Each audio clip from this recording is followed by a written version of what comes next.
warahmatullahi wabarakatuh. Innal hamdalillah nahmaduhu wa nasta'inuhu wa nastaghfiruh wa na'udzu billahi min syururi anfusina wa min sayyiati a'malina. May yahdihillahu fala mudilla lahu wa may yudlil fala hadiya lahu. Asyhadu an la ilaha illallah wahdahu la syarika lahu wa asyhadu anna Muhammadan abduhu wa rasuluh. Allahumma anfa'na bima 'allamtana wa 'allimna ma yanfa'una wa zidna 'ilma. Allahumma ati anfusana taqwaha wa zakkiha anta khairu man zakkaha anta waliyuha maulaha. Subhanaka la 'ilma lana illa ma 'allamtana innaka antal alimul hakim. Rabbi shrah li sadri wa yassir li amri wahlul 'uqdatam min lisani yafqahu qawli. Amin ya rabbal alamin. InsyaAllah hari ini kita menyambung tadabbur dan terjemahan sampai ayat 64. Kita terjemahkanlah insyaAllah.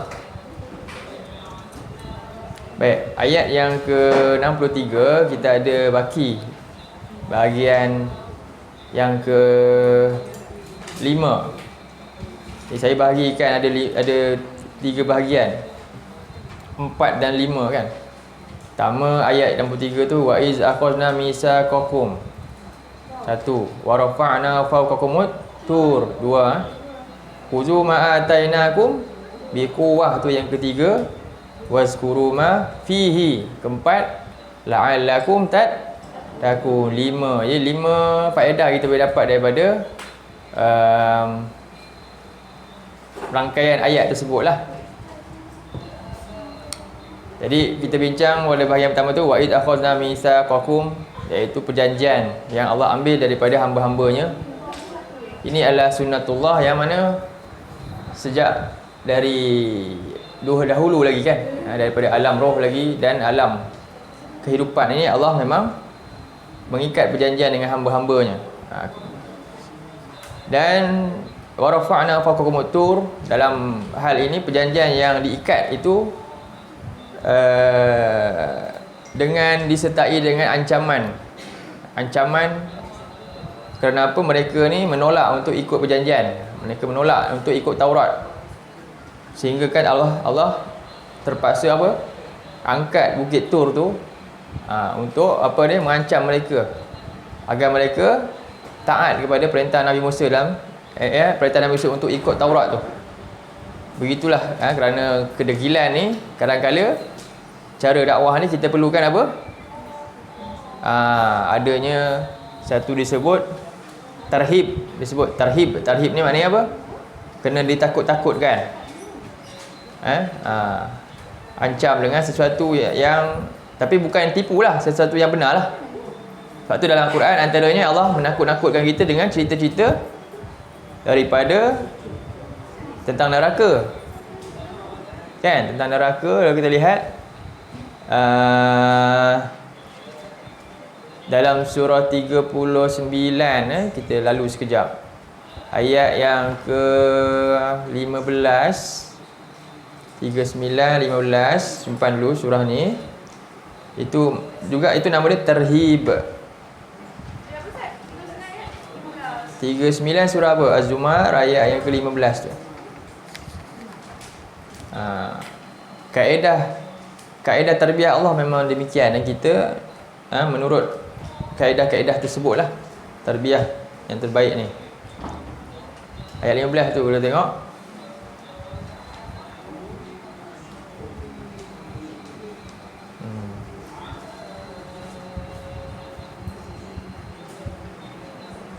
Ayat 15 kan, Allah kata apa? Fa'budu ma syi'tum min dunih.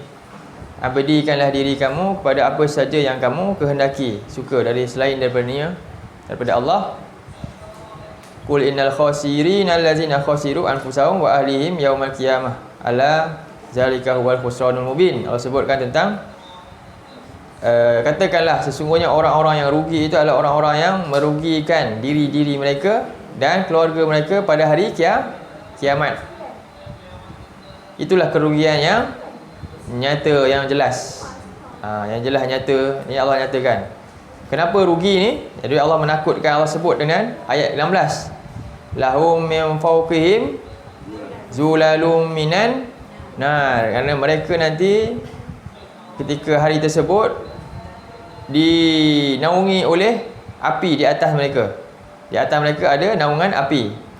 Wa min tahtihim zulal, dan di bawah mereka juga ada naungan api. Kira macam dalam oven lah, kan? Atas bawah api, oven dulu-dulu ni. Jadi Allah kata apa ayat selanjutnya? Zalika yukhawwifullahu bihi ibadah. Itulah. Demikianlah cara Allah menakut-nakutkan hamba-Nya itu. Bertujuan untuk apa? Ya ibadi fattaquni, wahai hamba-Ku, setelah kamu tahu cerita ni, takwalah kepada aku. Takutlah, jagalah diri kamu daripada terkena hal ini, azab ni. Itu salah satu cara Al-Quran lah. Disebut kaedah ni dia targhib. Dia dua tarbiyah ni, cara Allah tarbiyah ni. Tarbiyah daripada Allah ni. Surah berapa antaranya tadi? Nanti dulu. Sekejap. Jadi cara dia pertama, nama dia targhib. Satu lagi nama dia tarhib. Targhib ni maknanya motivasi. Ya, ni maknanya ancaman lah. Jadi motivasi ni cerita tentang pahala bila kita buat kebaikan dapat berapa pahala. Contohnya surah 6 ayat 160. Yang ini tadi surah 39 tadilah ayat berapa? 15 hingga 16 tu. Ancaman. Ini contoh motivasi tentang pahala dan syurga lah. Kalau kita tengok surah 6 ayat 160.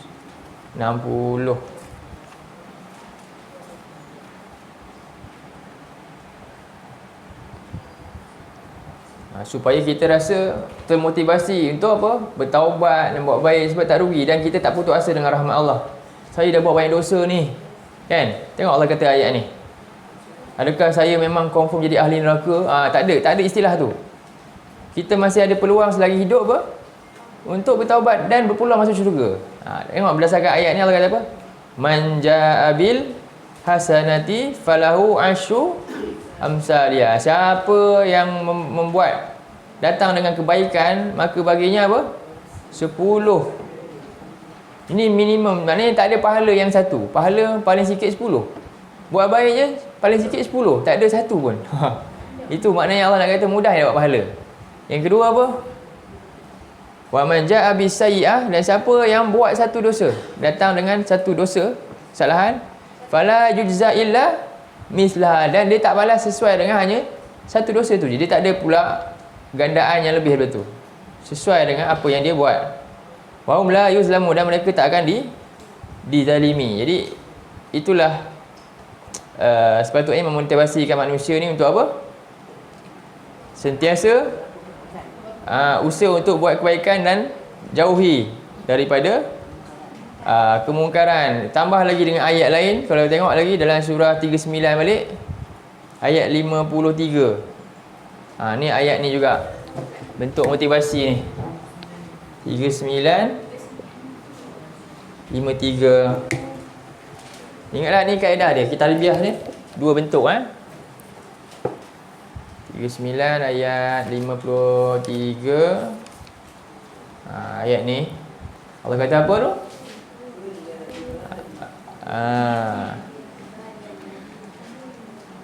Qul ya ibadiyallazina asrafu ala anfusihim la taqnatu min rahmatillah. Katakanlah wahai hamba-hambaku yang telah melampaui batas terhadap diri mereka sendiri, janganlah kamu berputus asa daripada rahmat Allah. Maknanya apa? Tak ada istilah pun putus asa, tidak diterima taubat dan sebagainya. Tak ada istilah itu. Selagi mana kita hidup, bertaubatlah kepada Allah, cari rahmat Allah. Innallaha yaghfiruz dzunuba jami'a. Sebab Allah ni mengampunkan semua dosa. Tentang ni ada soalan tak? Nanti tanya soalan apa? Habis yang dosa syirik tak dihapuskan tu, betul tak? Dekat mana maksud dia? Dosa syirik tidak akan dapat terampun di akhirat. Selagi kat dunia sempat taubat daripada semua, Allah boleh ampunkan. Sedangkan dosa lain dekat akhirat tak tahu lagi. Faham? Ada hadis banyak tentang tu, tentang ada orang dia buat dosa dia lebih banyak daripada pahala dia, tapi pahala dia itu dia buat satu amalan betul-betul ikhlas tu, akhirnya apa? Menutup semua dosa dia dah ampunkan. Faham sebab itulah maksud dia. Tapi di dunia ni maknanya semua dosa, dia buat syirik ke, dia bunuh orang ke apa, kalau selagi dia taubat, dia hidup dia taubat, maka semua itu Allah boleh ampunkan. Di akhirat ni kalau ada yang tak sempat taubat, kan kita bawa dosa kita ke akhirat tak sempat taubat, kemungkinan yang lain tu mungkin boleh selamat disebabkan mungkin pahala kita yang lain, tapi syirik tak boleh. Itu beza dia. Faham Syirik tak ada, dia batalkan semua sekali. Dia batalkan semua sekali, habis. Tak ada. Jadi tak valid, amalan dia tak boleh masuk, tak ada valid, dia tak ada account langsung. Ya, tak boleh lah. Faham tu kena bezakan. Sebab itulah jagalah kita daripada apa? Syirik tu. Okey. Ini maksud dia. Sebab tu ayat ni sebab ayat ni dia ada jawab dengan ayat ni kan. La taqnatu min rahmatillah innallaha yaghfiru dzunuba jami'a innahu huwal ghafurur rahim. Jadi ayat ni Allah kata Allah ampunkan semua dosa. Sedangkan ada ayat lain, cuba buka surah 4. Surah 4. Okey, yang ini pula masuk tarhib lah. Surah 4. Ini masuk ancaman Ayat 48 pula. Ni dia pair ni dua ni. Dia harmonikan antara dua ni.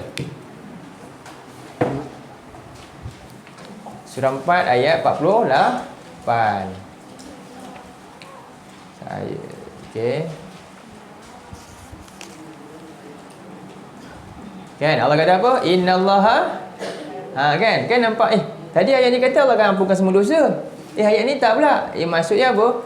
Ke akhirat ni. Faham Jadi innallaha la yaghfiru ay yushraka bih.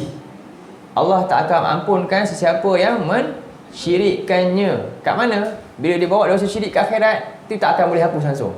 Tak boleh padam. Yang lain boleh padam. Faham Itu maksud dia. Okey? Jelas tak? Jelas. Tadi ni maksudnya Allah ampunkan semua dosa kat mana? Selagi mana dia taubat dekat dunia, walaupun dia buat syirik, dia mohon ampun selagi dia hidup, Allah boleh ampunkan. Tapi misalnya dia meninggal tak taubat, dia berzina dia tak taubat, dia mencuri dia tak taubat, kan? Dan dia buat syirik pun dia tak sempat taubat. Yang mana kemungkinan dosa dia boleh selamat kerana mungkin dia buat kebaikan yang lain. Berzina, mencuri boleh. Tapi bila syirik tak boleh langsung. Faham kat situ. Itu ayat yang ini. Sebab tu Allah kata apa? Innallaha yaghfiru la yaghfiru yushraka bih. Dia maksudnya di akhirat nanti siapa yang bawa syirik, dosa dia Allah tak akan ampunkan. Tetapi Allah boleh ampunkan apa? Wa yaghfiru ma duna zalika liman yasha. Allah boleh ampunkan dosa lain berdasarkan pertimbangan yang Allah sendiri Maha mengetahuinya lah. Ingat tu. Itulah yang kita kena hati-hati. Jadi Allah kata apa? Wa may yusyrik billah faqad tara isman azima. Siapa yang syirikkan Allah, dia telah bawa dosa yang paling dahsyat dan haram masuk. Haram. Yang lain tak ada cakap haram. Tapi syirik haram masuk syurga. Surah 5 ayat 72. Surah 5 ayat 72. Tik ni juga ancaman. 572. Ancaman juga. Begitulah Quran ni. Sentiasa dia bawa dua pendekatan. 5 ayat 72 kan. Ayat dia panjang. Cuba tengok bahagian bawah tu. Innahu. Cuba cari. Innahu may yusyrik. Betul tak? Jumpa. Innahu may yusyrik billah, lalu faqad harramallahu alaihil jannah. Kan bahaya tu. Sesungguhnya siapa yang bawa dosa syirik ketika mati dia nanti, dia tak sempat taubat daripada syirik dia, apa dia bawa? Dia telah Allah haramkan syurga. Allah haramkan syurga. Wa'iyazbillah. Faham jelas kat situ. Pentingnya kita untuk sentiasalah ikhlaskan diri kita. Semuanya kerana Allah buat. Syirik ni ada tersembunyi. Kita tak sembah berhala, tapi rupanya kita riak kan. Pun hati-hati juga. Okey. Baik, kita balik pada ayat surah Baqarah. Ni cerita tentang macam mana Allah ancam dengan Allah angkat bukit tu. Ni bentuk-bentuk dia lah. Okey. Takut Allah menakut-nakutkan hamba ni supaya apa, mereka ni sebenarnya untuk kebaikan mereka juga. Kan? Jadi kalau dah degil sangat, memang kadang-kadang kena buat demikian. Kemudian khuzu ma atainakum biquwwah, peganglah teguh dengan apa yang kami berikan kepada kamu. Pegang sungguh-sungguh dengan Taurat ni. Demikianlah kita pegang sungguh dengan Al-Quran. Okey. Tapi bagaimana kita boleh terus sentiasa berpegang teguh? Itu. Kan? Ada satu halangan kenapa kita ni, nama dia apa? Kita ni lemah. Betul tak? Lemah akal. Allah sebut kita ni dhaif. Wa khuliqal insanu dhaif. Buka surah 4 ayat 28. Ni bincang tentang ni. Jadi kerana kita Allah perintah untuk pegang teguh, tetapi sifat insan ni apa? Nisyan. Apa dia? Insan. Dia apa? Dia seseorang yang nisyan, iaitu apa ni? Lupa. Maka Allah kata wazku, kena ingat, berusaha untuk lawan kelemahan kita tu. Jalan dia, ingat perintah Allah, sentiasa lazimi perintah Allah supaya kelupaan kita itu dapat diatasi. Itulah jalan dia, baru boleh pegang teguh. Tengok, Allah bagi susunan tu cantik, sesuai untuk kita boleh dapat laksanakan. Kan? Dia nak pergi kepada yang last sekali, takwa. Macam mana pelaksanaan takwa? Pertama, itu dia. Pertama kena ikat setia dengan janji, jangan khianat perjanjian. Dan kedua, kadang-kadang apa dia? Kena rasa takut ancaman Allah. Betul tak? Allah buka bukit Tur. Yang ketiga, kena ikrar untuk pegang teguh. Nak pegang teguh macam mana? Kena selalu ingat ulang-ulang satu, baru dapat takwa. Nampak susunan tu, saya bagi 5 poin tu. Satu ayat ni. Begitulah Quran, satu ayat ni ada banyak poin.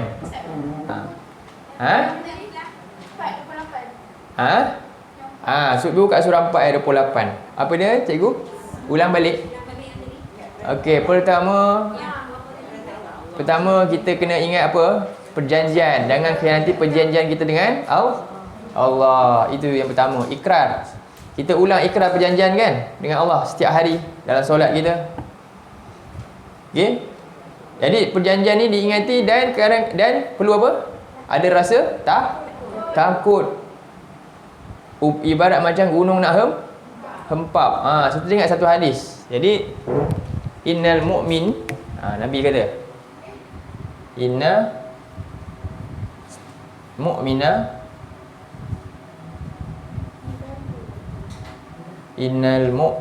silap sorry, yara junubahu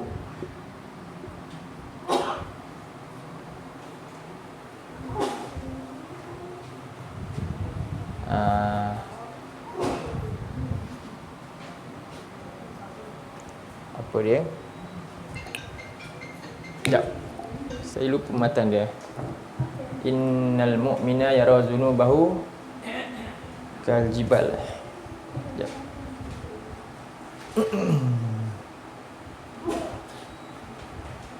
Sorry.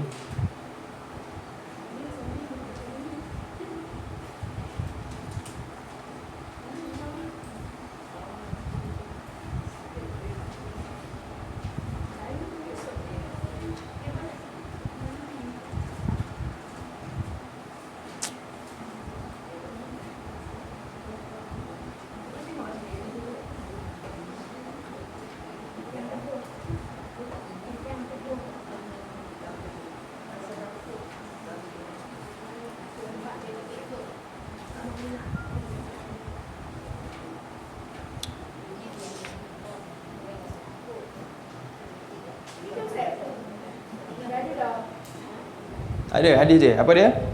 Jumpa hadis tu. Mana? Apa dia hadis dia? Ya, betul, bagus. Jom baca hadis tu. Ni murid tulis hadis tu. Saya dah lupa hadis, insya-Allah. Lupa jadi kan? Saya pun lupa tengok. Kena ingat. Cuba baca hadis tu. Ustaz. Innal mu'mina. Bacalah. Siapa ada yang tulis lagi hadis tu? Yara zunubahu ka apa? Ka'annahu qa'idun tahta jabal kan? Kemudian tahta jabalin yakhafu an yaqa alaihi. Yakhafu kena tulis betul-betul, nanti salah baca. Kena titik tu betul. Yakhafu ai yaqa alaihi. Qa'idun tahta jabalin. Ni orang mukmin. Macam ayat ni lah, sama. Apa Nabi kata?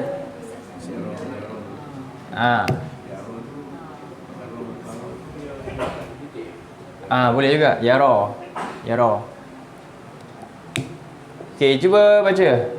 Innal mu'mina yara zunubahu ka'annahu qa'idun tahta jabal yakhafu ai yaqa'a alaihi.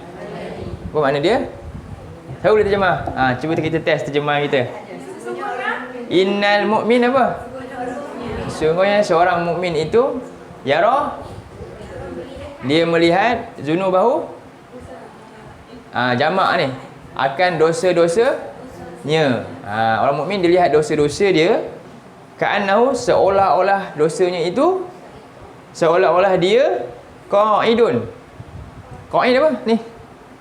Seorang yang sedang yang duduk tahta jabal, di bawah sebuah gunung. Duduk bawah bukit tu, bukit tinggi, duduk bawah tu. Yakhafu, yang mana kadang-kadang dia takut an yaqa alai, gunung tu jatuh hempap dia. Nampak tak sama dengan ayat tu? Allah angkat bukit Tur. Tak takut lagi ke? Kita orang beriman, dosa kita rasa macam tu, maka selamatlah kita. Sedangkan orang yang fajir, orang yang lawan dengan ni, dia hari ni panjang lagi, sambungan lagi. Wa inna, Nabi kata, wa innal fajiran, ada alif lam, al fajir.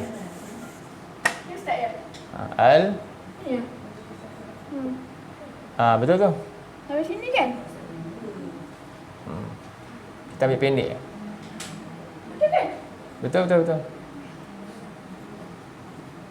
Zunubahu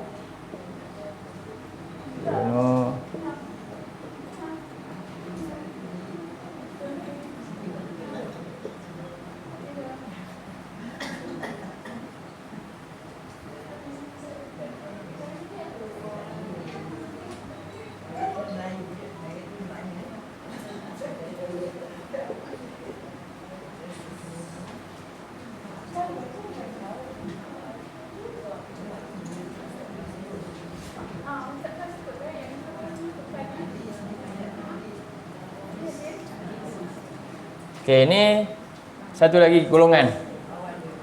Wa innal fajira, dan sesungguhnya orang yang fajir ni pada perkataan apa? Fajir ni maknanya merobek.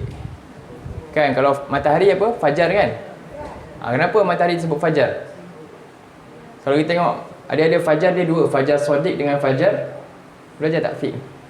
Fajar ada dua, fajar shadiq, fajar kadzib. Faham? Fajar kadzib kalau solat subuh tu dia tak ada line lagi. Faham? Dia tak ada line tapi ada cahaya kat langit. Tu namanya fajar kadzib. Kadzib tu tipu lagi, belum betul-betul fajar. Fajar sadiq yang memang betul-betul fajar ya, fajar yang kalau kita tengok tepi laut tu dia ada line putih tu kan.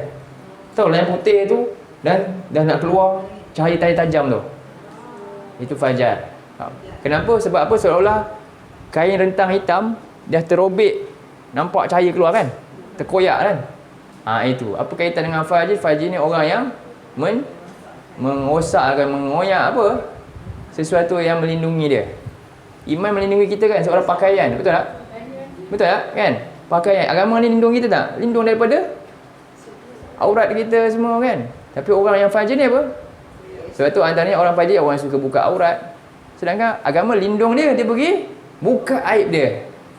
Itulah fajir Jadi orang-orang yang macam ni, nama dia fajir, dia melihat dosa-dosanya seperti lalat yang hinggap dekat hidung. Tepis je lah, ada satu dosa je, tepis lah. Alah sikit je kan. Dia rasa begitu. Nampak tak? Jadi pentingnya kita untuk rasa takut dengan dosa macam gunung nak Itulah ibarat yang Allah buat kat siapa? Bani Israel. Tengok sampai gunung naik atas tu. Tengok Nabi buat perumpamaan, Nabi buat hadis dia, masya-Allah. Jadi kita kena hafal lah hadis ni, dah hafal lah. Hafal. Saya pun lupa, kita sama-sama hafal. Baca boleh.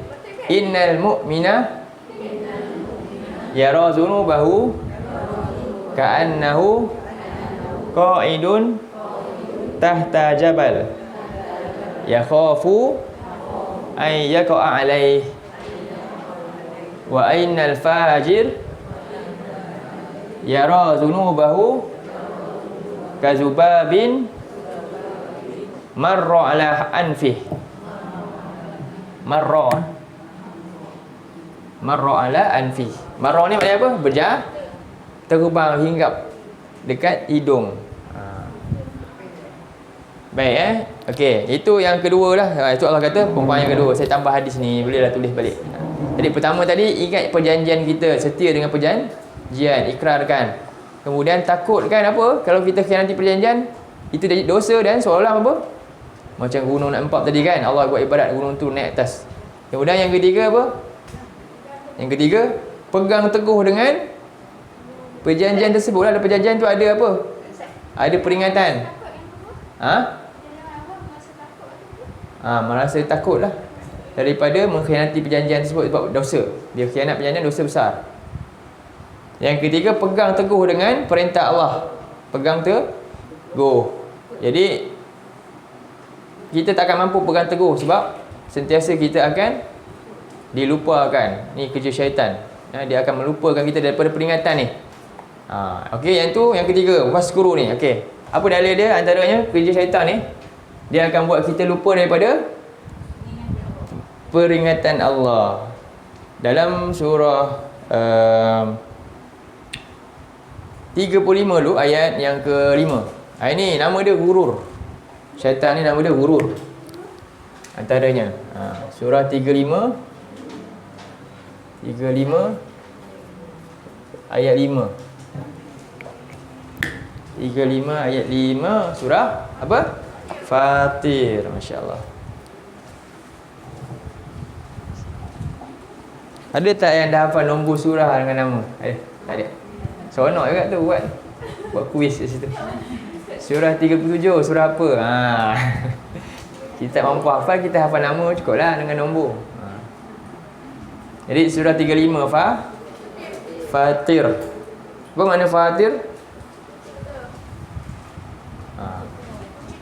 Cipta. Fatara. Maksudnya membelah. Juga mana yang asal dia. Dia setiap ciptaan Allah ni apa dia? Daripada belahan. Kita boleh kata. Kita pun sama kan? Macam mana benih tumbuh? Dia terbelah tak? Belah. Betul tak? Itu antara asal makna dia. Perlu dihurai lagi lah. Okey. Ayat 5. Ayat 5. Ya ayuhan nas, inna wa'dallahi. Ingat ini pertama. Tengok Allah pesan kepada siapa? Semua manusia. Ini kan berdasarkan perjanjian lah kan. Wahai manusia, sesungguhnya wa'da. Wa'da ni apa? Janji Allah. Yang kita ikat tu semua janji yang benar ke yang palsu? Benar, dan dia pasti berlaku. Kita manusia janji dengan makhluk, memang janji itu benar tapi belum tentu berlaku. Betul tak? Kadang-kadang tu ada gangguan yang menyebabkan akhirnya walaupun dia bukannya nak khianat janji tu tak, tapi tetap tak dapat berlaku. Tapi tidak bagi Allah, janji dia yang cakap semua memang akan jadi punya. Tak ada halangan untuk itu tak terjadi. Kita janji memang nak buat betul-betul pun, tapi ada halangan tak mampu untuk terjadi. Kan beza tu.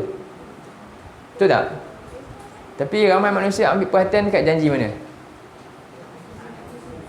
Janji Allah ke janji kita okey. Janji manusia ni banyak kan?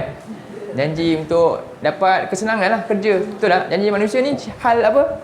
Muamalah duniawi ni lah. Kan? Daripada kita belajar. Okey. Jadi janji Allah ni besar kan? Hak. Yang lain dia hak mungkin secara nisbi.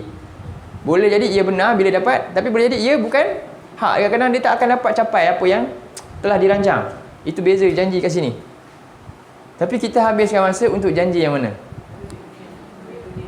Kalau kita fikir kita belajar janji tu dunia ni daripada 1 sampai darjah 6. Lepas tu kita sambung lagi darjah tingkatan 1 sampai 5 ni janji untuk lagi sambung lagi tak?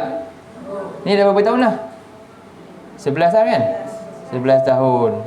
Sambung lagi? Panjang kan? Sekarang ni yang janji yang ni kita belajar, cuba kira berapa masa? Boleh kira? Boleh tak kira? Ambil tak masa 11 tahun ke ni janji yang kat sini sampai pakar? Siapa boleh bagi tahu secara tepat? Dia memang, saya memang ambil masa betul-betul belajar ni. Ada tak? Kita nak challenge yang ni dah 11 tahun ni. Kita nak challenge janji yang ni, kita ambil belajar betul-betul berapa tahun? Ada?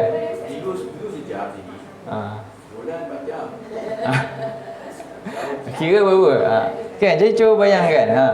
Ini soalan saya tanya kat mana-mana pun semua tak dapat jawab. Nampak tak? Sedangkan yang mana yang pasti yang akan guna sampai bila-bila? Yang ni lah. Yang ni akhirnya kita akan tengok hilang juga dah satu masa. Kan? Jadi demikianlah, bukan salah. Bukan tak perlu, tapi apa?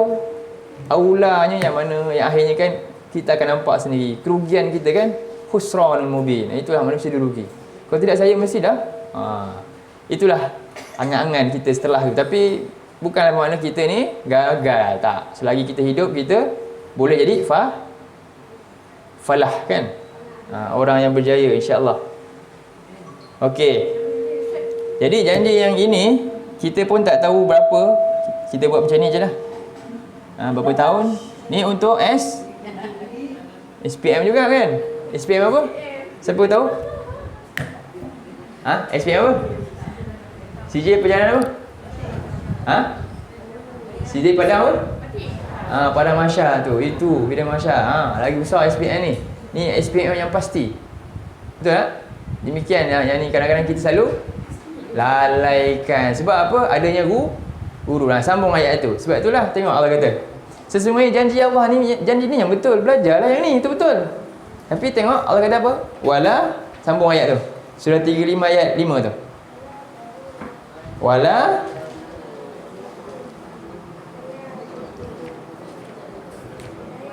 Wala taghurran wala taghurrannakumul janganlah kehidupan dunia ini menyebabkan kamu lalai daripada sepatutnya yang betul tadi janji itu. Betul tak? Jangan. Allah kata jangan memperdayakan. Ghurur ni apa? Ada unsur-unsur. Pernah dengar tak? Ada unsur-unsur gharar. Pernah dengar? Kan kalau kita bincang bab fiqh ada sebut. Ni kan kita ni nak berniaga ni, ni boleh tak buat transaksi macam ni? Oh, ini takut ada unsur-unsur gharar. Gharar tu apa? Penipuan, penindasan, pengkhianatan, scammer, faham? Itu maksud dia. Ghurur ni adalah alat sesuatu. Dunia ni maknanya dunia adalah alat yang boleh menjadi alat kepada syaitan untuk menyebabkan manusia ni kena scam akhirat dia. Macam itulah pokok ceritanya. Ghurur, gharra. Ni ghurur kan. Ni apa? Tipu Tipu daya. Tipu daya, pengkhianatan, macam-macam lah. Scam lah kita kata. Ni gurur. Gurur ni dia sifat dia memang payah nak kesan pada awalnya. Dan bila dia boleh kesan, bila dah kena penyakit lah, bila dah terperangkap baru kesan. Sebab tu Allah kata jangan biar terpedaya. Siapa yang buat kita terpedaya? Ayat yang kedua tu. Jadi kita tahu dunia adalah gurur. Sifat dunia gurur. Kena jaga-jaga. Yang kedua, wala yaghurrannakum billahil, ni gharur, bukan gurur kan? Dan janganlah pula gharur, sang gharur ni ada satu entiti pula. Tadi alat, yang ni entiti. Faham? Entiti ni lah yang gunakan alat tu. Siapa dia? Allah tak sebut nama dia. Jadi janganlah gharur ini pula memperdayakan kamu dengan Allah. Kita sepatutnya ingat siapa? Tujuan kita hidup untuk Allah tadi kan? Tapi dia buat kita lupa kepada peringatan Allah, lupa kepada Allah. Siapa gharur ni? Gharur ni lah, ni nampak dua satu guru, satu gharur. Gharur ni adalah entiti yang menggunakan alat gurur. Alat gurur tadi apa? Dunia tu. Kan? Dunia tu. Siapakah dia? Contoh gururnya siapa? Contoh alat yang menyebabkan gurur. Cuba buka surah Al-Munafikun. Sambungan ni. Ni 60 Al-Munafikun ayat berapa? Surah berapa? 63 ayat nombor 9.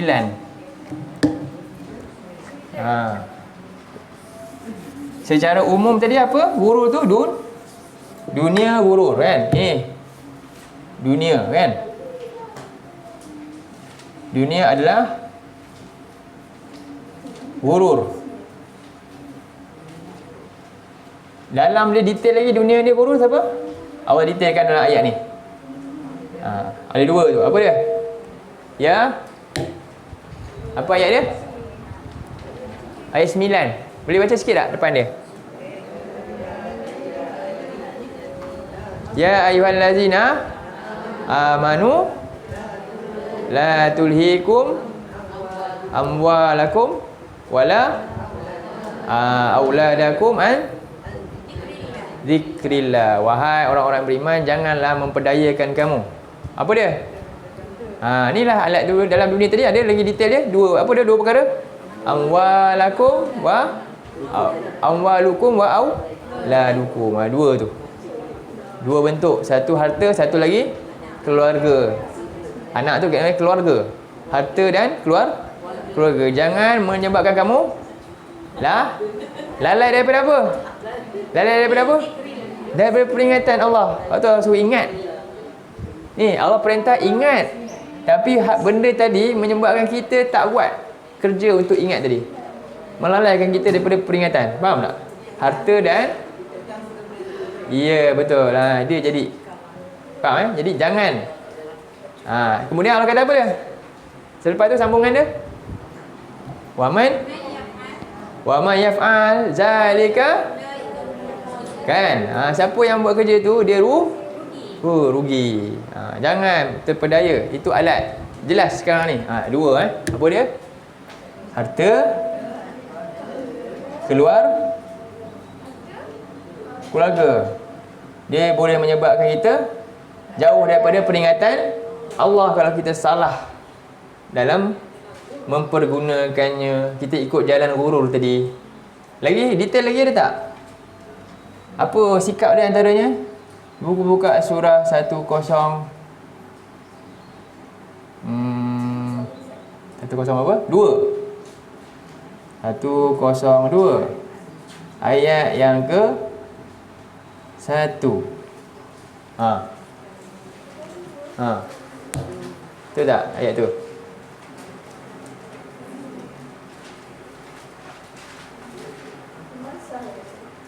Apa nama surah tu?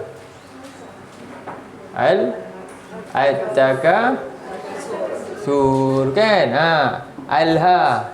Tadi ayat ni kalau kita tengok la tulhikum dia perkataan lahun ni. Lahun ni mana apa dia? benda yang sia-sia. Yang leha. Jadi sama juga, apa dia? Alhaakumut takasur, perkataan apa? Takasur. Ini perkataan apa ni? Apa? Kan, bermegah-megahan. Tapi kita salah faham nanti kan. Saya tak megah, alhamdulillah. Kita tak bukan kan. Takasur daripada perkataan kasura. Kasura apa? Apa? Menghimpun-himpun, membanyak-banyak. Ada orang dia banyak-banyak tapi saya tak ada, saya tak megah-megah pun kan. Hobi dia nak banyak-banyak kan. Itu maksud asal dia. Kena faham betul-betul tu. Supaya kita tak perasan kita okey. Takasur maknanya apa? Menghimpun-himpun, sayang. Himpun lagi. Himpun apa? Himpun baju kan. Baju banyak dalam almari tu, tak pakai.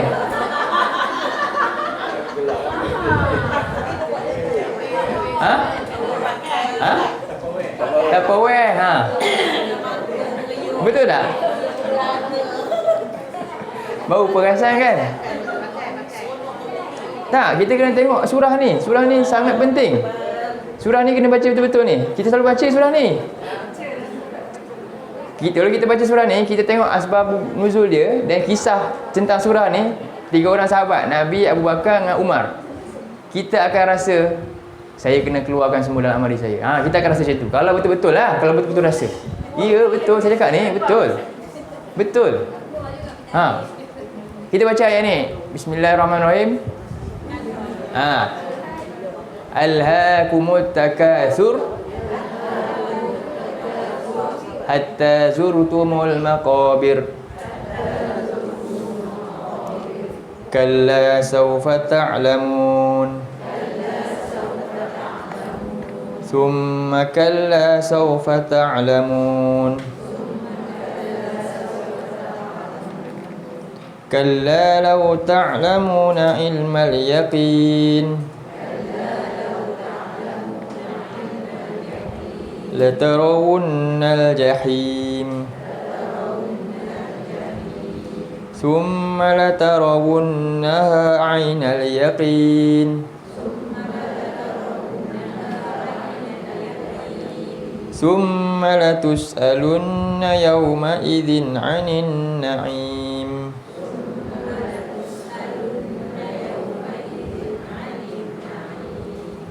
Jadi alhaakumut takasur. Cuba kita terjemah betul-betul. Alha ni fi'il.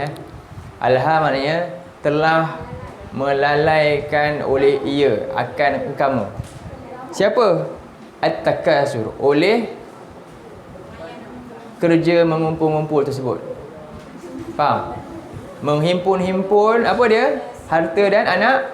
Tadi tu kan? Himpun-himpun dari sudut tu semua telah menyebabkan kamu lalai terhadap peringatan. Itu maksud dia. Kemudian sampai bila dia terpedaya? Hatta zurtumul. Zur tu apa? Zur kita biasa guna ni. Zur. Ziarah tu.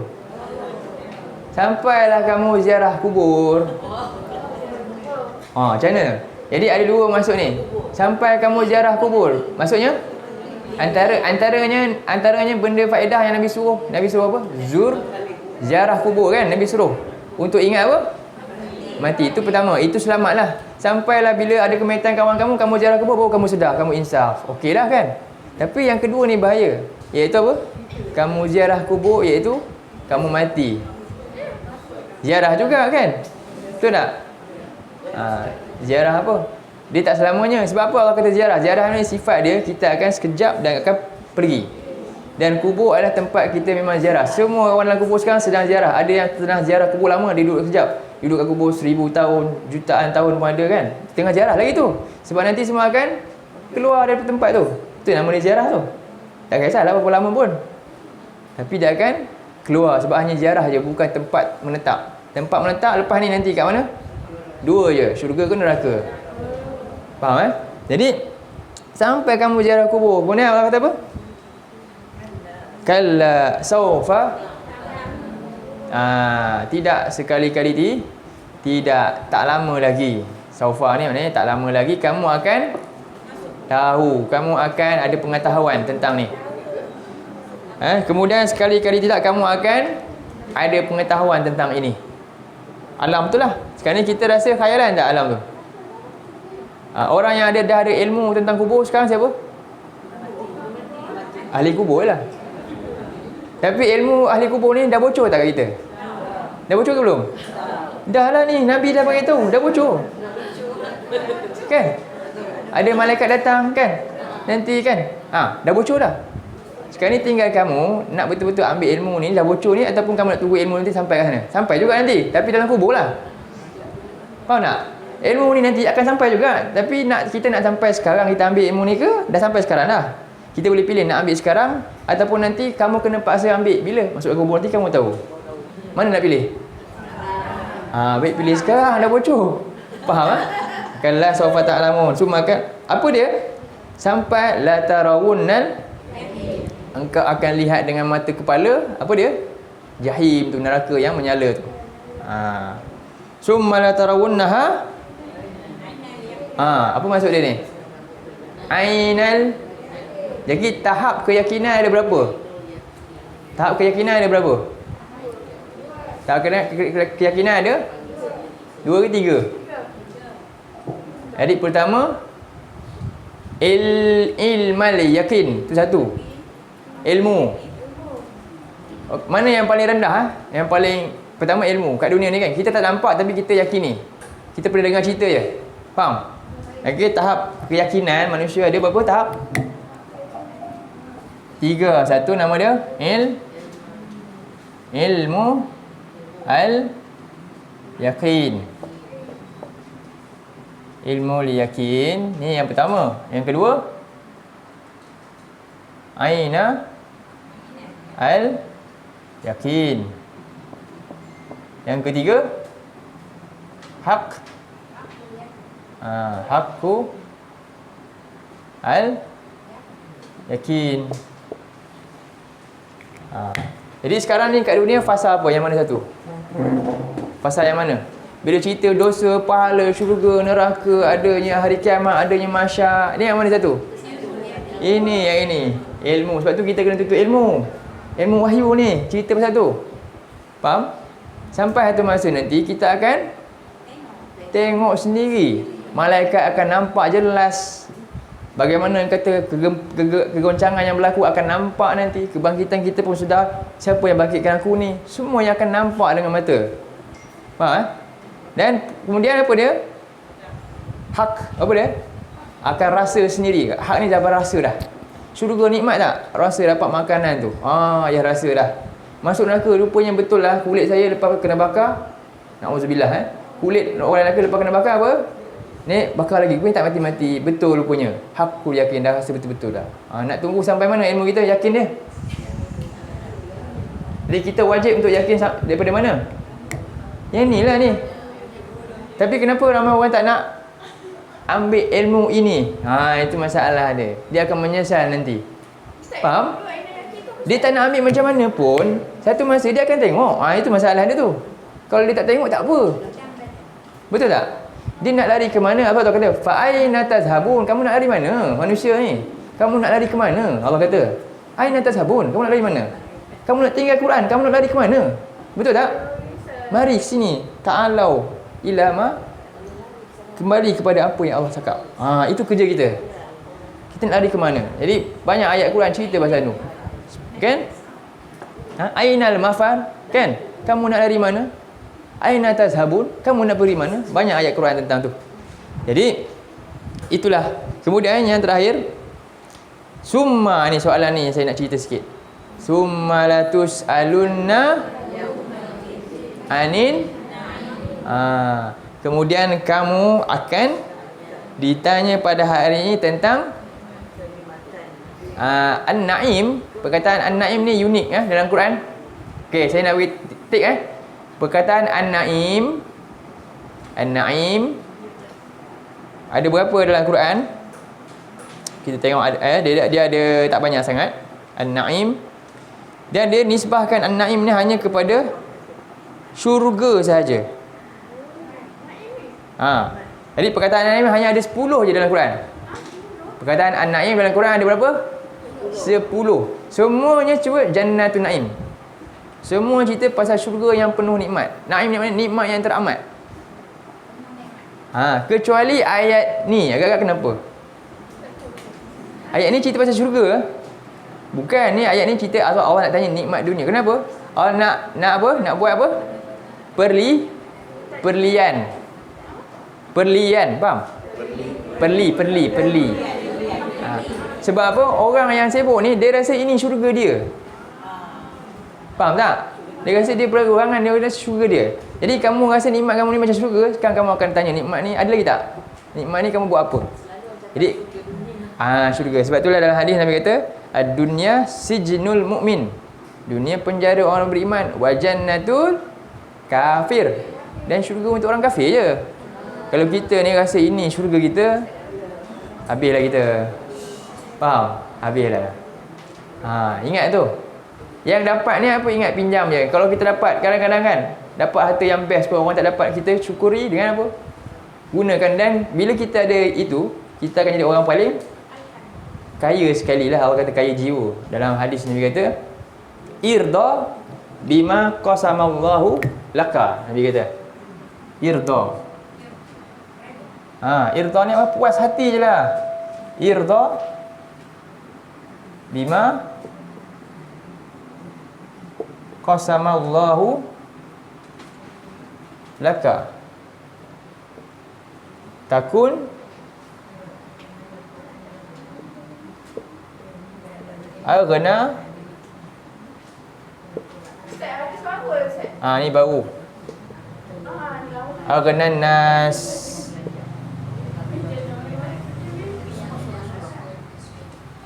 Cuba baca hari ni. Aghnan nas. Aghnan nas. Cuba baca irda bima qasamallahu laka takun aghnan nas. Apa maksud irda ni? Puas hati je lah dengan apa saja yang Allah berikan. Allah bahagikan kepada engkau. Redha je. Macam tu.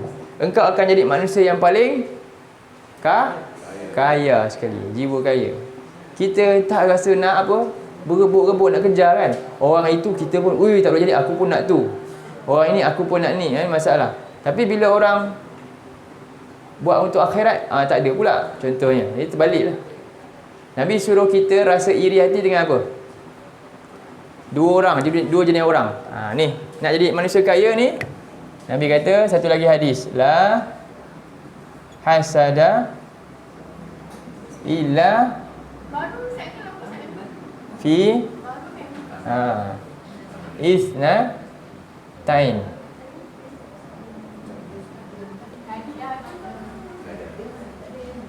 Iaitu Nabi kata tidak boleh dengki, hasad. Kecuali kepada dua orang je. Dua jenis orang. Nak hasad bukan hasad yang buruk Hasad sebagai motivate. Hasad yang baik. Ini orang kata, apa orang kata? Persaingan sihat. Faham? Disebut bahasa Arab dia disebut hasadah ni bermakna ghibtah. Ghibtah. Inilah hasad ni masukkan. Ghibtah. Ni hasad yang baik. Iaitu pertama apa? Rajulun atahullahu Quran. Kemudian fahuwa yaqumu bihi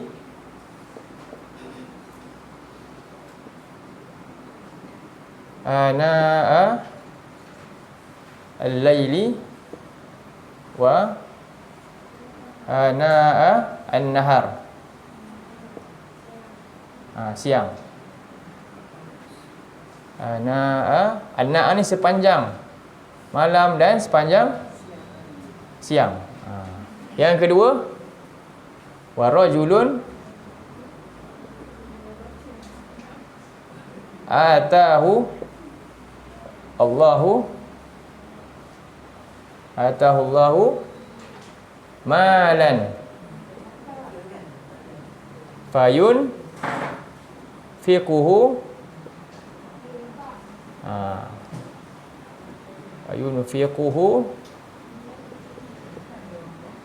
ana'a al-laili wa ana'a an-nahar.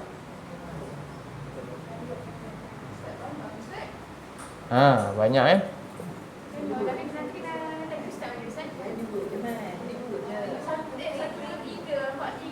Okey, jadi ni ahli Nabi ni kita kena ambil perhatian. Ni banyak kan. Kita nak jadi orang yang begini. Jadi Nabi kata la hasada illa fitnatan. Tidak boleh ada rasa dengki kecuali kepada dua golongan saja. Rajulun, seseorang yang atahullahul Quran. Allah beri dia tentang Quran. Bijak dia Quran, dia tahu ada ilmu tentang Quran. Lalu dia buat apa? Fahuwa yaqumu bi, lalu dia menegakkan, dia mengajarkannya, dia menyampaikannya semua sekali. Bila dia buat? Siang malam. Aku tak boleh jadi ni, aku pun kena buat. Di semua kat sini kena belajar, kena dengki dengan siapa? Sampai boleh mengajar juga. Itu dia punya matlamat lah, kurang-kurangnya. Saya nak juga sampaikan, kena dengki lah. Malah lebih daripada saya lah. Saya pun kena ada diri kat orang lain juga yang buat benda ni. Janganlah jadi kat saya je. Saya tak ada. Kemudian dan warajulun atahullahu malan, dan seorang yang Allah beri dia harta, lalu dia buat apa? Wa yunfiqu, diinfak siang bayangkan macam ni infak malam-malam maksudnya malam tu dia memikirkan besok nak buat apa. Itu maksud dia. Faham siang malam dahsyat juga maksudnya malam dia sibuk fikir apa, besok dia buat. Sama juga macam mana ajar Quran ni, malam dia sibuk kan, bangun malam dengan Allah diseruang, pada siang dia buat sampai kepada umat. Itu maksud dia. Ini yang kita kena rasa apa? Dengki. Kat sini, betul tak? Tapi bila gurur ni jadi apa? Dia suruh kita dengki kat mana? Gurur? Orang ada harta, kita dengki. Orang ada, bahagianya keluarga dia, saya pun nak bahagia. Betul tak? Akhirnya tak capai-capai juga kebahagiaan tersebut. Kan? Sebab apa? Hari ni kan dunia macam tu. Betul tak? Dengan media sosial kan, terbukanya kisah kehidupan orang lain. Sehingga kan jadi apa? Rumah tangga porak peranda. Sebab apa? Ambil contoh siapa? Saya nak suami saya macam dia, saya nak isteri saya macam, kan? Rosak tak? Dan pula tu tak ada ilmu, tak ada zikrullah, tak tahu Quran, tak tahu. Jadi tak ada prinsip hidup. Habis masyarakat. Itu kita kena betulkan. Allah kata wazkuru ma fihi. Ingat segala perintah Allah yang ada kat dalam Quran. La'allakum. Jadi ini berkaitan dengan hadis. Okey. Jadi takasur, hadis yang saya nak kasihkan, naim ni. Naim ini satu-satu perkataan naim yang Allah guna dalam ayat ni untuk bukan syurga. Ayat lain semua syurga. Maknanya ni nikmat yang sangat dahsyat sebab ada kat syurga je. Tapi Allah guna ayat ni naim, cerita pasal nikmat yang kamu rasakan macam syurga tu. Sekarang aku nak tanya. Faham? Dulu kamu rasa nikmat syurga sebab kamu sibuk yang ni. Kamu tak nak syurga yang aku nak bagi ni. Sekarang ni aku nak tanya kamu, nikmat tu apa kamu buat? Kamu dapat tak sekarang? Faham tak? Kita kena tanya macam tu ni. Nak jawab apa tu? Kamu ada berapa helai baju? 100 baju. Apa setiap baju kamu buat tu? Pakai untuk majlis apa? Gila-gila alhamdulillah pastikan . Cuma saya kata bagi yang kan. Macam itulah kita. Manfaat kan? Ni orang lelaki suka ni macam ni. Tapi saya tak nak mewakili lelaki sangat nanti kena. Tak apa. Tak dia sebab itu ni hadis dia. Asbab nuzul cerita kisah ni antara ayat ni turun ada kisah Nabi satu hari yang sangat panas kat Madinah. Jadi Abu Bakar keluar rumah, Umar keluar rumah dan Nabi keluar rumah, mereka pun jumpa tengah jalan. Apakah yang menyebabkan kamu keluar hari ni? Aku lapar sangat. Aku pun sama dengan sebab yang ni. Semua sama yang sebab. Sebab lapar sampai tak boleh nak duduk diam, tak duduk rumah pun perut sakit, keluar. Dia keluar rumah, dia berjalan sampai jumpa seorang sahabat, nama dia Haisam. Saya tak ingat. Lebih kurang di Madinah. Yang mana jumpalah orang rumah dia tu, suami dia tengah, dia kata suami dia tengah menyejukkan air. Orang dulu dia sejukkan air sebab apa? Dia kan ambil air tengah panas, musim panas, air panas, dia nak sejukkan air untuk bagi anak-anak dia, keluarga dia boleh minum air. Dan kemudian dia pun sampai, dia tengok Nabi pun datang, Nabi ada, dan inilah hari yang paling aku rasa beruntung sebab apa? Nabi datang rumah aku ni. Maka dia pun apa? Dia ada kebun, ambil kurma. Ada kebun kurma. Dia ambil kurma dia sikit, bagi dekat Nabi. Yang ada riwayat dia kata dia ada kambing, dia sembelih kambing dia bagi Nabi makan. Lalu tadi lapar lama tak makan kan, sebab tak ada makanan. Lalu mereka ni, Nabi tanya dia, apa yang kita makan tadi? Kan? Kita makan kurma, kan? Jadi Nabi pun baca ayat ni, summa latus'alunna yauma izin anin na'im. Itu kurma tadi makan. Tapi kalau baju semua tu macam mana? Bahkan nasi kata kan, nasi sebutir pun semua kira nikmat. Itu nikmat. Kita rasa macam mana? Bayangkan, semua akan ditanya dengan banyak tanya. Dan sebab tu ahli orang yang tanya ni terkejut tak? Ada tak gambaran terkejut dia macam mana dalam Quran? Ada tak? Cuba kita baca ayat ni, kita gambarkan keadaan terkejut tu. Allah gambarkan dalam Quran. Cuba buka surah 18 ayat 46, 49. 49.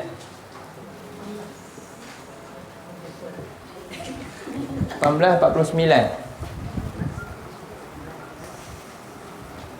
Suatu sunnah Nabi makan apa dia? Jilat jari ni, nasi-nasi ini melekat ni semuanya. Ya Allah, begitu Nabi rasa nikmat. Nabi tahu semua datang daripada Allah. Nabi hargain sekecil-kecil nikmat pun. Jadi kita kena fikirkan, ajar anak-anak kita untuk hargai nikmat Allah yang sangat besar sebenarnya, yang kita je pandang kecil. Buka surah tu Al-Kahfi tu, ayat berapa? 49. Tengok apa berlaku. Ni kita nak kata sekecil-kecilnya tu. 49. Tengok Allah kata apa? Surah 18, 49. Ni apa dah? Wa wudi'al kitab. Ada belum jumpa lagi? Surah 299. 299. Boleh?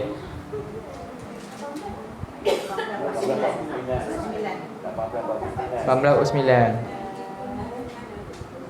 Jadi tengok Allah kata apa? Wa wudi'al kitab, dan didatangkan kitab, diletakkan kitab, iaitu kitab catatan amalan.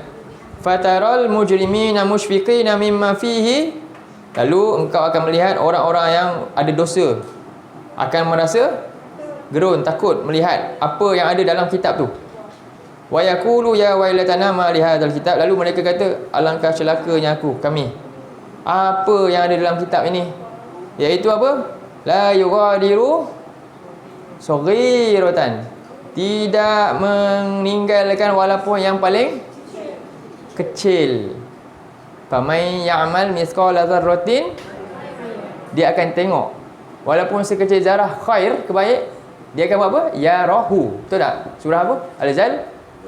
Al-Zalzalah nombor 99. Cuba tengok surah tu. Faman ya'mal mithqala dzarratin khairan, dia akan yarah, dia akan lihat. Wa man ya'mal mithqala dzarratin syarran, dia juga akan lihat. Faham? Sebesar apa? Zarah. Zarah tu maknanya kecil kan, yang paling kecil sekali. Sebesar antaranya anak semut. Antaranya lah tafsiran. Zarah tu anak semut ataupun habuk yang terbang ketika disinari dengan cahaya matahari dalam lubang tu. Kita nampak habuk tu kan? Tu. Jadi apa dia kata? La yughadiru saghiratan wala kabiratan illa ahsaha. Tak ada meninggalkan walaupun yang paling kecil dan yang paling besar, melainkan semuanya ada dihitung dalam tu. Wa wajadu ma amiluha dira, dan mereka mendapati apa saja yang mereka buat semuanya ada. Tak ada satu pun tak ada. Wala yazlimu rabbuka ahada, dan Allah tidak menzalimi seorang pun. Semuanya memang adil, jelas. Jadi kita kena fikirkan apa saja yang kita nak buat akan mempermudahkan jawapan kita kepada Allah ataupun menyusahkan. Kalau menyusahkan, kita buat apa sekarang? Masih hidup ni? Tinggalkan, cari jalan supaya dia dapat jadi mudah. Sebab tu syarat nak jadi mudah apa dia? Kena a'ta. Maka jalan tu jadi mudah. Suka jangan menghimpun, memberi, bukan himpun. Kan kadang himpun, ada orang suka bernostalgia sampai jadi ini satu penyakit sebenarnya, tak elok. Pastikan semuanya di-utilize kan. Apa yang ada kita di-utilize habis-habisan. Kenderaan kita gunalah. Cukup-cukup. Kan? Begitu sebab apa yang ada ni semua akan lusuh, luput. Yang kekal amalan je. Faham tak? Cuba fikirkan dengan cerdik kan kita kata. Sebab itu dipersoalkan nanti tu. Jadi ada tak jalan mudah tadi saya kata apa? Kena banyak keluarkan. Sebab tu kita belajar Quran ni, dia akan menjadi kita orang yang aktif, bukan pasif kan. Aktif, nak, suka nak. Sebab tu fa'amma bi ni'mati rabbika fahad. Contohnya ilmu kita suka sampaikan, tak nak diam je. Ilmu kita suka kongsikan, dan harta kita suka kongsikan. Macam itulah. Semua biar kita dah biasa buat. Cuma hari ni kita nak lebih lagi lah. Kan? Dalam surah Al-Lail. Cuba tengok surah Al-Lail. Inilah cara nak ingat Allah ni. Dengan buat amalan tu. Ni nak wazkuru ma fihi ni, itu ingat perintah. Kita buat saranan-saranan ni. Tu cara kita ingat yang lebih aktif. Kalau sekarang kita ingat sekadar dia sebut ingat, kita banyak cara ingat. Kita ingat dengan cara apa? Saya suka sebut rekreasi minda, faham? Tahu? Window shopping. Betul tak? Belajar pun window apa? Study juga kan? Quran ni window Quran je. Faham? Bukan sekadar itu, window shopping tengok je. Okey, saya berada dalam taman-taman syurga sekarang lah. Tapi tak petik lah. Kat sini je. Tak, dia bukan window tapi dia aktif lah. Lakukan. Kita ada kat sini, Puan Syam yang mengaktifkan kan. Mudah-mudahan sokong sama-sama kita cara kita. Orang lain ada tempat dia boleh buat. Kita ada rumah tak mampu nak buat kan. Kita kena tolong benda-benda macam tu lah. Baru dia aktif. Jangan window, macam kita buat window shopping je. Belajar pun window juga. Tak nak. Kita kena aktif. Jadi tengok surah Al-Lail tu. Ayat ke berapa? 5. Surah Al-Lail nombor berapa? 82 kan? 92. 92. 92. Ayat 5 tu. Allah kata apa? Ini jalan nak bagi urusan kita nanti mudah depan Allah. Ayat dia 5, 6, 7. Tapi sebaliknya kalau kita ni dustakan, kedekut, tak nak percaya, tak nak nak buat benda ni, perbuatan ni tadi, takasur ni, kita akan susah. Jadi kita tengok ayat 5 tu. Fa amma man a'ta, maka ada pun orang yang suka a'ta, memberikan. Kerana apa? Kerana takwa dia kepada Allah, takutkan azab ni. Dia nak jadikan semuanya adalah berguna dengan apa yang dia ada tu. Berguna supaya selamat daripada azab Allah. Berguna menyebabkan dia selamat daripada neraka. Anak dia, harta dia menyebabkan dia selamat daripada neraka. Itu. Lalu wasaddaqa bil apa maksud husna sini? Pertama, pahala. Dia membenarkan pahala walaupun dia tak nampak pahala, tapi yakin mesti dapat pahala. Dan husna yang kedua adalah syurga. Okey? Husna itu maknanya dapat tahu apa? Pahala yang Allah janjikan tu dibenarkan. Macam kita kan percaya gaji dapat duit masuk bos kita, punya yakin, kita pun buat OT kan. Sekarang ni pahala Allah tak nampak. Macam mana kita yakin? Contoh, kan? Tapi Allah nak kata orang ni dia membenarkan janji Allah yang gaib tu.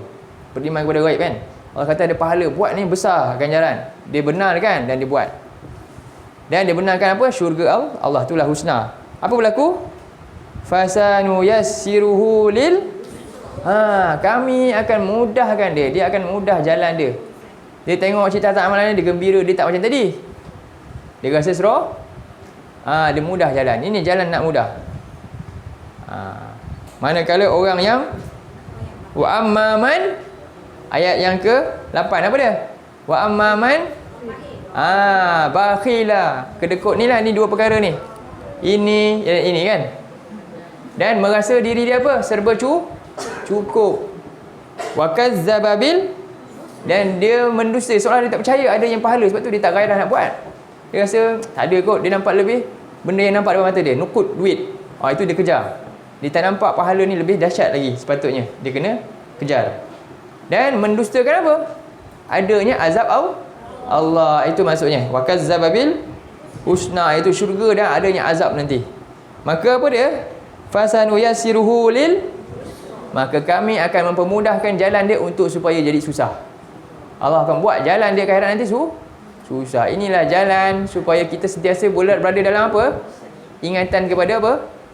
Allah. Sebab apa? Kita bukan sekadar belajar peringatan Allah, tapi kita melaksanakan semua peringatan Allah tu dalam kehidupan. Ini sebagaimana Allah sebut surah 24. Surah 24. Buka surah 24.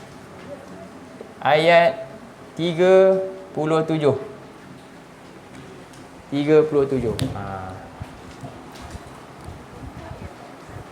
Ayat 37. An-Nur, Suratun Nur ayat 37.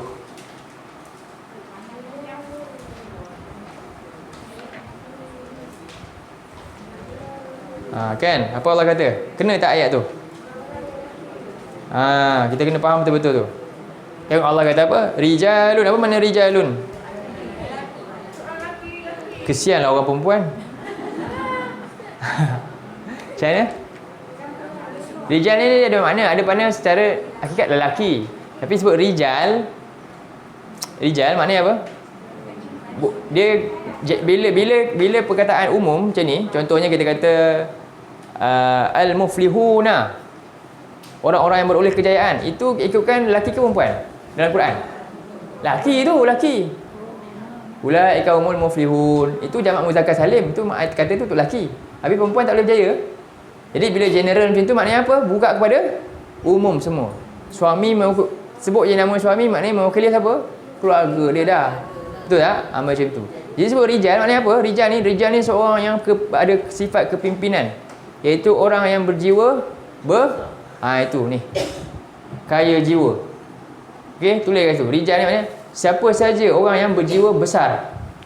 Orang yang berjiwa besar, awak nak kata sikap dia macam mana, tak kisah lelaki ke perempuan. Bahkan ada perempuan yang lebih besar jiwa daripada orang lelaki ni, kan? Iaitu siapa? 24 ayat 37. Jadi rijalun 37. 37.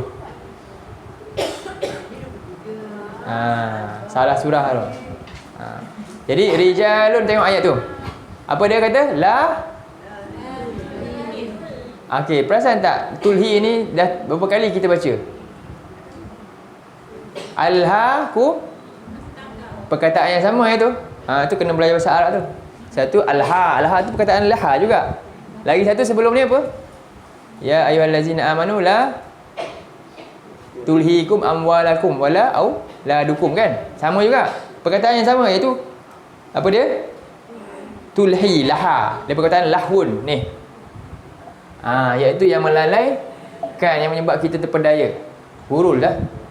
Jadi janganlah memperdayakan kamu apa dia? Tijarah, perniagaan kita. Kemudian wala bai'un. Bai'un ni segala aktiviti jual beli kita lah harian. Nak makan pagi pun kena beli, kan? Semua benda yang kita buat, aktiviti muamalah kita harian ni, jangan pernah kita menyebabkan kita keluar daripada kerangka apa? Zikrillah. Faham? Antara maknanya solat, Al-Quran, perintah-perintah semua. Pastikan kita buat atas dasar tersebut. Jangan, kenapa? Wa iqamis solah wa ita'iz zakah yakhafuna yawman tataqallabu fihil qulubu wal absar. Jadi inilah orang berjiwa besar, iaitu apa? Semua aktiviti dia tidak pernah pun jauhkan dia daripada apa? Peringatan Allah.